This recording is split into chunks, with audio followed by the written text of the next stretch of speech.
Perang Dunia I. Saat para sepupu bertarung, rakyat jadi korban. Perang Dunia Pertama disebut Perang Besar Pertama Umat Manusia.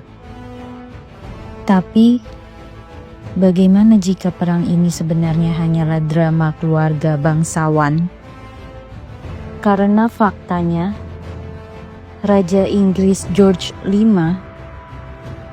Kaisar Jerman Wilhelm II, dan Tsar Rusia Nicholas II adalah sepupu kandung, cucu dari satu nenek yang sama, Ratu Victoria dari Inggris. Ya, Perang Dunia Pertama yang menewaskan lebih dari 16 juta orang. Sebenarnya dipicu oleh 3 pria yang dulu saling kirim hadiah ulang tahun.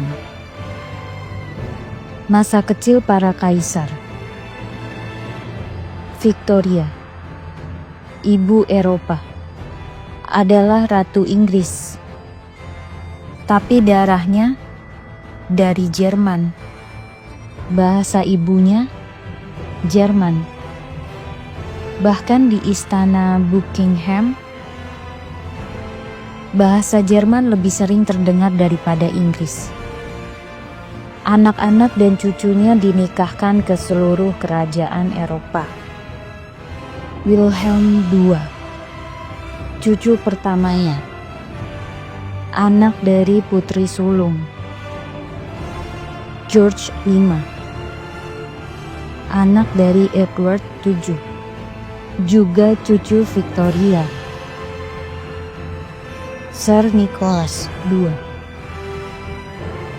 ibunya adalah anak Victoria, dan istrinya pun cucu Victoria.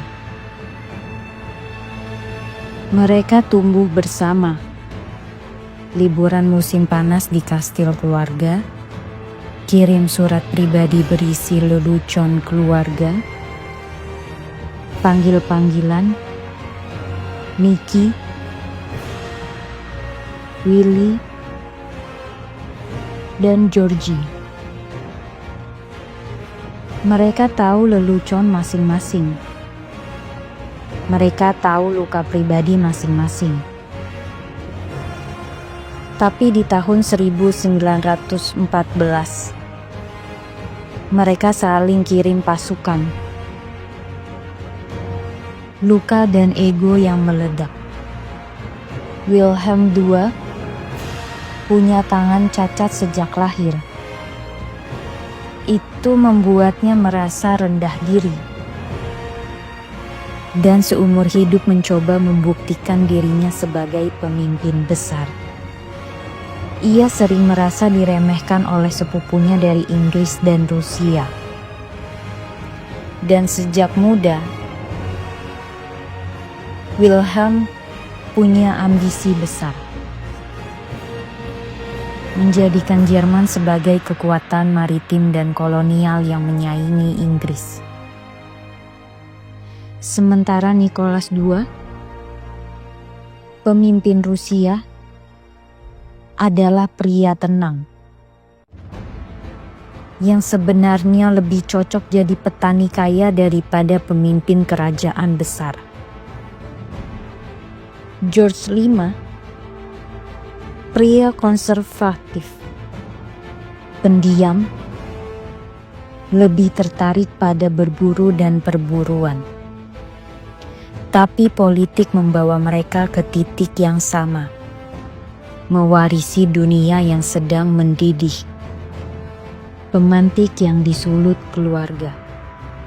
Lalu, meledaklah peristiwa di Sarajevo. Putra mahkota Austria-Hungaria dibunuh oleh nasionalis Serbia.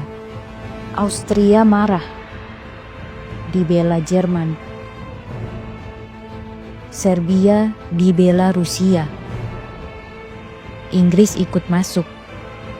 bersama Perancis. Boom! Satu peluru memicu aliansi dan seluruh dunia terbakar. Tapi apa benar cuma karena itu? Atau karena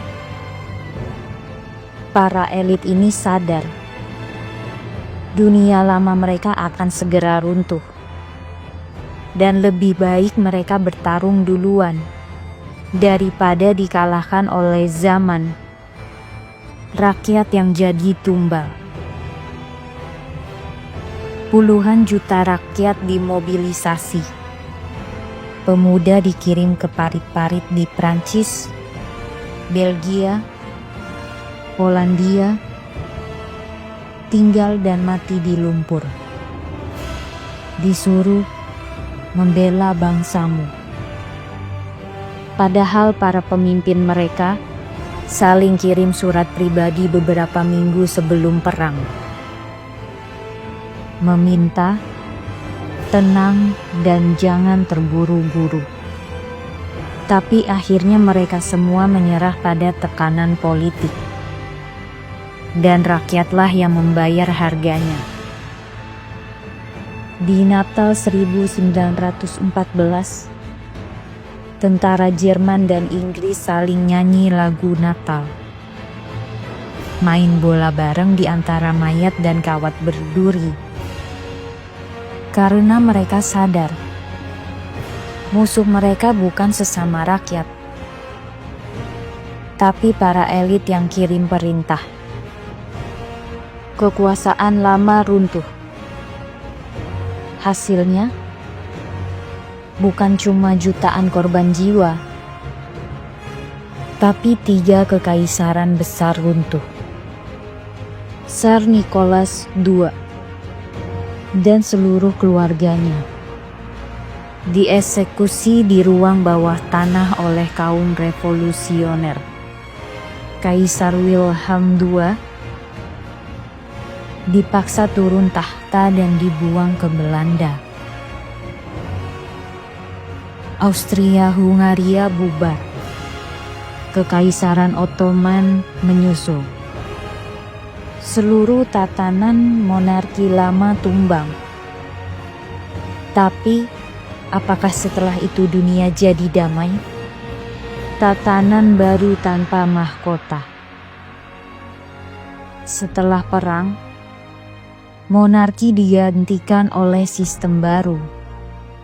Bank sentral independen mulai berdiri. Liga bangsa-bangsa dibentuk. Industri senjata panen keuntungan. Media mulai jadi alat propaganda. Nama-nama seperti Rothschild, JP Morgan, Rockefeller muncul sebagai aktor kekuasaan baru. Tanpa mahkota, tanpa gelar kerajaan, tapi mereka punya kekuatan keuangan, politik, dan kontrol opini publik. Dunia kehilangan raja, tapi bukan kehilangan penguasa.